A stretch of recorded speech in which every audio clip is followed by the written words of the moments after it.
এভাবে আর বেজে উঠবে না মিনহাজ আহমেদ পিকলুর গিটারের সুর। চলে গেছেন দূর বহুদূর। 52 বছরের জীবনের ইতি টেনে যাত্রী হয়েছেন অনন্ত লোকের। এ বিদায় চিরশোকের।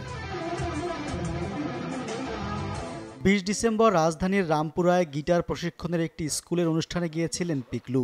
অনুষ্ঠান শেষে নিজেই গিটার নিয়ে জ্যামিং করেন। পারফর্ম করার সময় অনুভব করেন অসুস্থতা। অনুষ্ঠান শেষে চেয়ারে লুটিয়ে পড়েন। এরপর স্থানীয় হাসপাতালে নেওয়া হলে চিকিৎসকরা তাকে মৃত ঘোষণা করেন। ফেসবুকে তার মৃত্যুর খবরটি নিশ্চিত করেছেন অ্যাভয়েড রাফার রায়েফ আল হাসান রাফা। দীর্ঘদিন ধরে হৃদরোগজনিত অসুস্থতায় ভুগছিলেন পিকলু। চলতি বছরের শুরুর দিকেও হাসপাতালে ভর্তি হতে হয়েছিল তাকে। 80 দশকের মাঝামাঝি থেকে হার্ড রক ঘরানার ব্যান্ড রকস্টাটা ও জলি রজার্সের গিটার বাজাতেন পিকলু। 90-এর দশকের প্রথম দিকে কিছুদিন তিনি ওয়ারফেস ব্যান্ডে যোগ দেন। এরপর অর্থহীন ব্যান্ডে যোগ দেন 1999 সালে।